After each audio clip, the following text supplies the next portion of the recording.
Good afternoon, Don't Unfriend Me Nation. Matthew Spear from the Don't Unfriend Me Show. I was just previewing a article that I found on the New York Times by Katie Rogers. And I started to read, and as I noticed a healthy amount of bile reach the back of my throat, I decided to go ahead and put this piece down, print it, and then write a counter story to it, just to add a little perspective.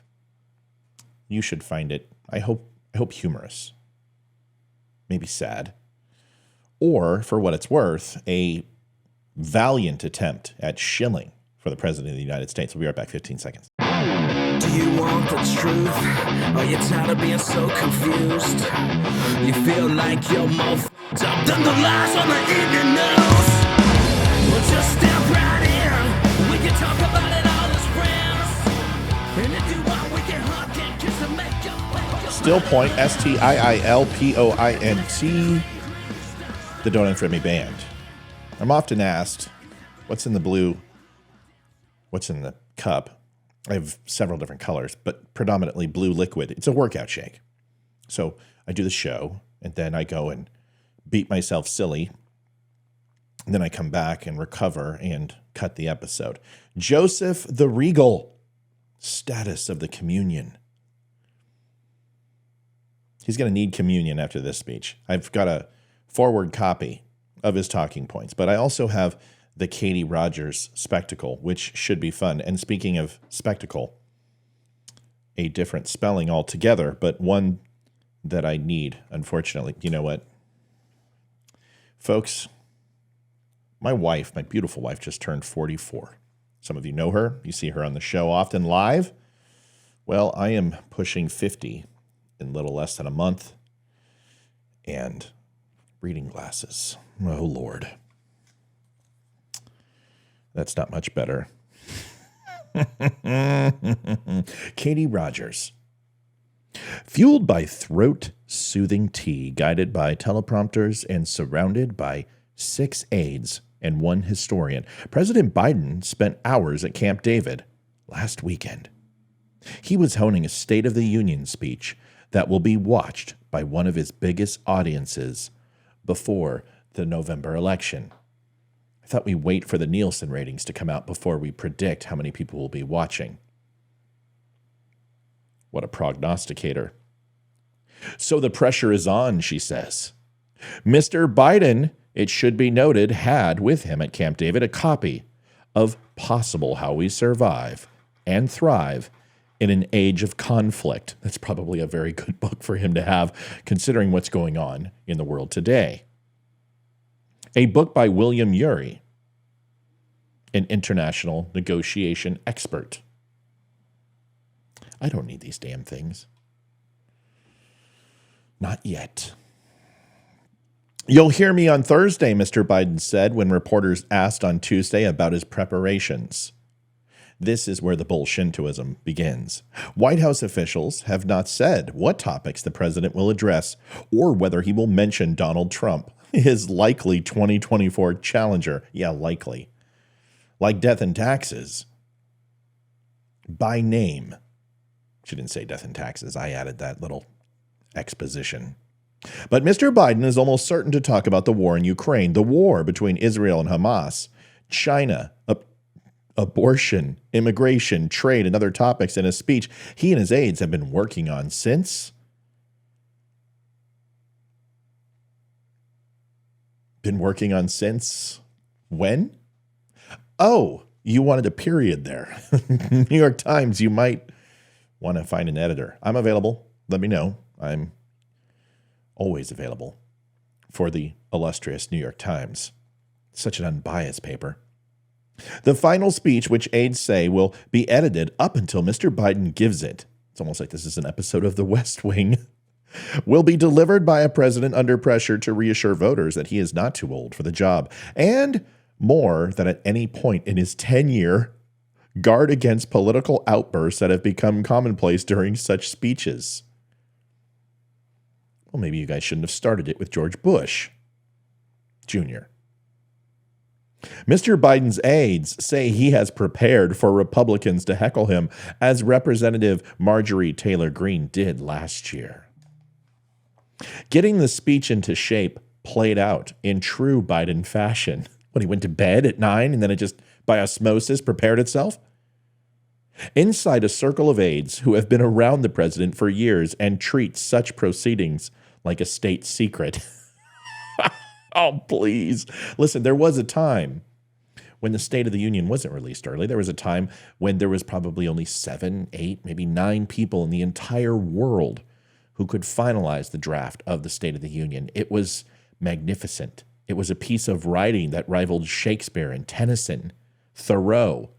Now, it's like Chat GPT on steroids. All you need to do is just say everything opposite of what a Republican thinks because I'm a Democrat, or everything opposite of what a Democrat thinks because I'm a Republican, and Chat AI spits out this regurgitated mess. There is nothing beautiful about the State of the Union anymore. The only thing that's beautiful about it is when it's over. The Camp David weekend group included Bruce Reed, the White House Deputy Chief of Staff who helped guide policy-related additions to the speech, Mike Donnellan, the aide who has the best understanding of Mr. Biden's voice.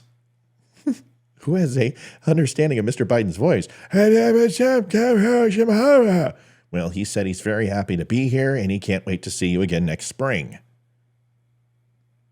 Anita Dunn, who oversees communication. What is this? I'm going to fast forward. The historian John Meacham, who is called upon to aid historical heft, was also there. Historical heft. Well, bags of manure are occasionally heavy, I've heard. The in-speech prep sessions, Mr. Biden goes through the material line by line. Ooh, riveting. Making up words and creating breaks to remind himself to navigate around a stutter he has had since childhood. Oh, come on, man. Woman, whatever you identify as. Are you kidding me? Wow, he took on the monumental task of going on line by line. How long did that take? And then his really? Why don't you get in his dead son too? Sure, that's going to go ahead and win the hearts and minds of Americans again to vote for him. If he lands on a passage that he does not think he feels that it would be something he would say, he marks it out. He probably pees on it. One former speechwriter describes his phase as an exercise in trying to capture Mr. Biden's extemporaneous thoughts. That's probably the one he crosses out. I struggled with it. And put them down on the page. Oh, Lord,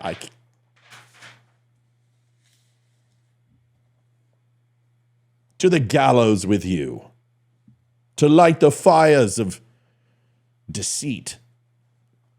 A lack of integrity will burn into the eve of hours of the day, of the midsummer's night's dream. Oh, perchance, to dream yet again. What the hell is that? Should be on a bumper sticker. Maybe we could try hope. That worked last time, didn't it? So I'm going to go ahead and rewrite it. And here it is for you. And probably more for me. The Ultimate Camp David Speech-athon, a Biden Spectacular by Matt Spear. I don't write for the New York Times, but I do write for a little publication called The Dumb Show. Once upon a recent weekend in the mystical lands of Camp David, nestled among the whispering trees and ancient secrets of diplomacy. I'm starting off well. Diplomacy. Folks, it's kind of like diplomacy, but it's said incorrectly.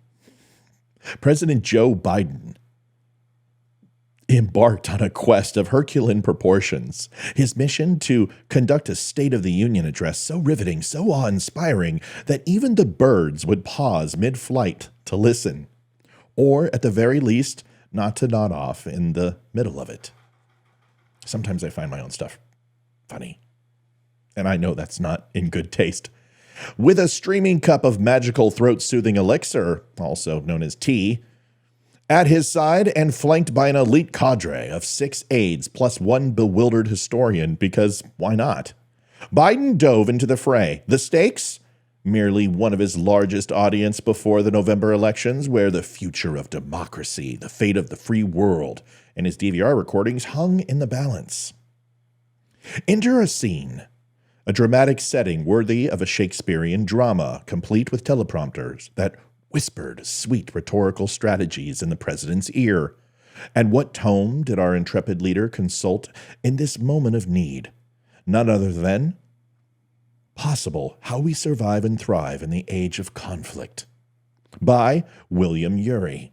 Because when facing the Herculean task of speechwriting, one naturally turns to the wisdom of negotiation experts? You'll hear me on Thursday, Biden declared, his voice carrying the weight of destiny and possibly a bit of that throat elixir, leaving reporters in suspenseful anticipation with what pearls of wisdom that would spill forth from thy lips. Would he invoke the name of Donald J. Trump, his likely adversary in the 2024 Electoral Coliseum? Only the winds of Thursday knew. The agenda for this oratorical odyssey was shrouded in mystery. Would he speak of the war in Ukraine, the epic saga between Israel and Hamas, the dragon known as China, or the ever-contentious realms of abortion, immigration, and trade? The suspense was unbearable, akin to waiting for the season finale of your favorite show, and with the writer's strike, that could be a while. As the clock ticked down, our hero was under siege, not from dragons or enemy knights, but from the specter of age and the ever-lurking threat of political outbursts. Aides whispered of dark prophecy, foretelling Republican hecklers reminiscent of the infamous Marjorie Taylor Greene and the incident of the yesteryear. But fear not, for Biden was prepared, his armor forged in the fires of decades-long public service, with a little bit of rust.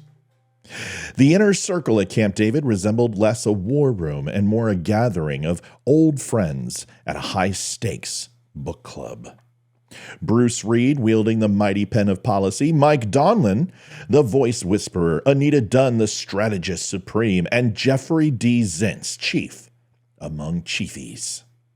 Steve Reichert provided counsel and camaraderie, while Vinay Reddy etched words into the annals of history. And let's not forget John Meacham, the historian, there to remind everyone that, yes, this too shall be history at one point or another. Together they embraced on the noble quest of speech refinement, Biden leading the charge with a critical eye and a heart full of passion. Each line, each word was scrutinized, weighed for its essence, its truth. Wouldn't it resonate? Could it resonate? Shall it resonate with the people? Would it echo in the halls of history? Only time would tell. For in the end, amidst the whirlwind of politics and the cacophony of voices clamoring for attention, one mantra rose above the rest. Let Joe Biden be Joe Biden. And let the chips fall where they may. Hopefully, in his depends. So gather round, citizens far and wide, for the tale of the great Camp David Speech-athon is one for the ages. A tale of courage, of determination, and of President's quest to speak directly to the hearts of the people. In a world teetering on the brink of chaos, one man stands at the podium, ready to unite, to inspire, and to remind us all of the power of words. Cue dramatic music and fade to black. No, I'm not talking about Joe Biden after he gets his B12 shot tonight. Folks, thank you for watching the Don't Unfriend Me show. I hope you had fun. It was a fun moment with you. If you liked what you saw and heard, please stop on by again, thedumbshow.com. You can follow, like, share, and subscribe across social media. We appreciate you. Back tonight at 7 all the way to 10 o'clock, maybe even 10:30, because God knows Joe Biden's going to talk a while. He has a lot to make up for. We'll see you tonight live. Thanks, everybody. God bless. Talk to you soon. Adjusting transmitter output. This is the Don't Unfriend Me Show with your hosts, Matt, Leroy, Amy, Olivia, and Mike. Geopolitics, military analysis, and election coverage. Coming to you live on the Spreely.tv network and all major social media channels at The Dumb Show. Honest, direct, unfiltered. We can agree, we can disagree. Just don't unfriend me.